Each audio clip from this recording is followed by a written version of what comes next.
Hi. Literally, I think the only context you need to this video is that I am British and I'm pissed off. Perhaps you're watching this video because you agree with me but you feel like you need more points as to why, or perhaps you're watching this because somebody you know wants to explain why you need to leave Meghan and Harry alone, but they don't have the energy to do that. Well, don't worry guys. I'm here. I have all the energy in the world. Here we go. Why you should stick up for Megxit even if you're not a royalist. If you haven't heard, these two humans are changing their job roles. Yeah, that's literally what this whole thing is about. Let's just start with the rational one first without bringing in crazy concepts like justice and empathy. Let's just imagine for a minute that I'm a cold-hearted dick that only cares about money. Or perhaps I view myself as a nationalist who just cares about the good of the working people. Well, I have some news for you. The royal family are independently wealthy. To summarise a very long, boring story, the royal family are an independently wealthy British family. They own a huge amount of land in the UK, and to cut a very, very genuinely boring story short, King George III, bit of a dick, got into a lot of debt, did a little dealio with the British Parliament, and did a thing where it's like, hey, what if I gave you all the profits from my personal land and you pay me a salary? And the British Parliament were like, seems like short-term a loss. Long term, we might be able to screw him over with this. And now it's a tradition that every monarch has voluntarily accepted. So they give away all of their wealth, which by the way is a mind-blowing amount every year to the British people that we wouldn't get if they weren't monarchs. In 2016 it was 300 million. They own Regent Street, guys, and it costs about 40 million pounds to keep the royal family going. It is actually all publicly available knowledge to find out where they all spend it all, but it looks like a lot of it goes on upkeep of the properties that are British heritage sites and paying other people's salaries, creating jobs. Obviously they do pay themselves the salary as well, and yes, I don't agree with inherent wealth, but if we're just being pragmatic here, we're in profit. Not to mention this, if nonsensical, incredible prestige Britain has for having a live royal family. There's something fetishized and exciting for tourists to see that they're real. They're not empty castles. They're filled with real royalty, real magic. It's estimated that another 300 million was made from Meghan and Harry's wedding alone from tourists. Travel, accommodation, merchandise, which is over about 50 million, all back into the British economy. Why don't we learn that in school, I hear you say? Maybe because the people who wrote the curriculum are anti-royalists and the British government would secretly love a complete 100% dibs on our army and all of our swans. I don't know. Anyway, while I am no royalist, and whether it's right or wrong, the fact is Harry and his family continue to bring in a huge amount of income for the UK. Arguably more than they spend. Now we get onto the empathy points, guys. I hope you're excited.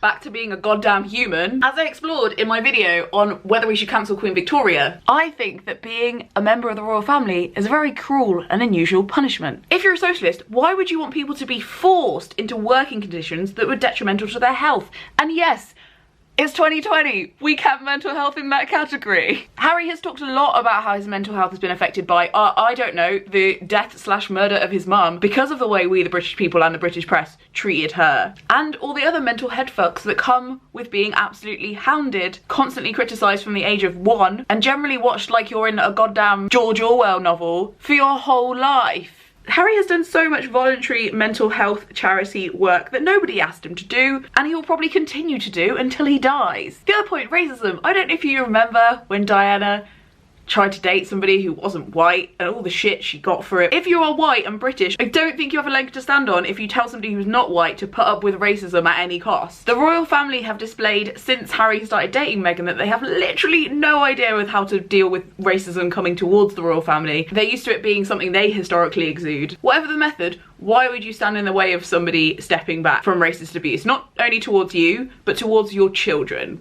Meghan is not treated the same way that Kate is. I could write a whole essay on that. Another point, their money that they need is mainly for security. So we get these people bringing into these goddamn shows in the UK being like, I don't think the taxpayer should have to pay for their security. Well, guess what? The British Parliament, Sadiq Khan, nobody has a say in how much police protection somebody gets.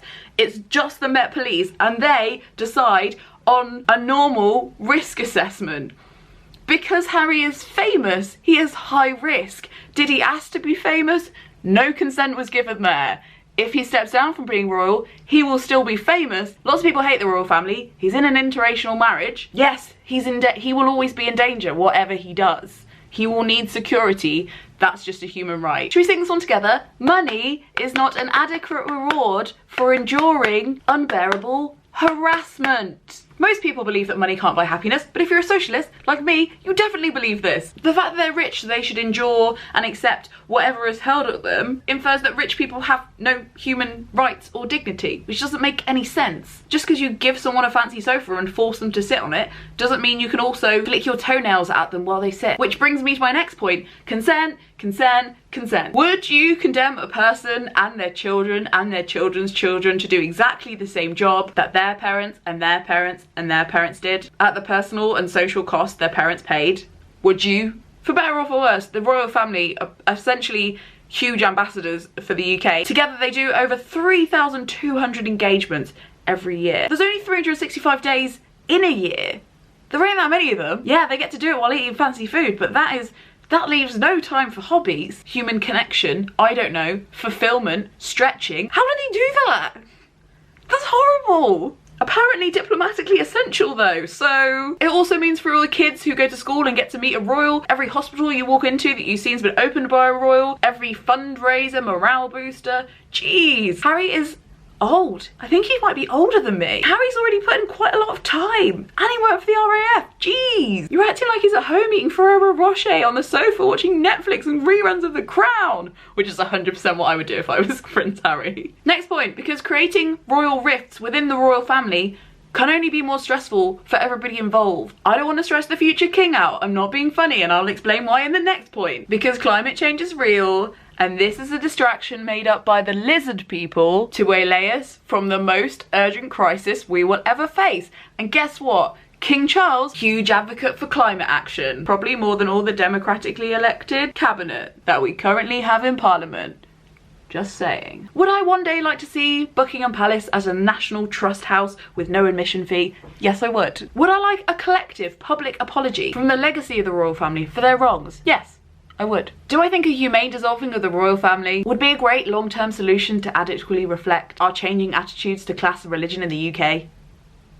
Yes. Do I think the answer is kicking two individuals in the face for wanting to make their own, quite selfless, however you want to see it, choices? No, I think that's a really weird and inadequate response that you should probably go back to the drawing board with and at least talk to a therapist about. Subscribe here or something. Support independent thinkers and creators by using Patreon and encourage people to learn what's worth panicking about.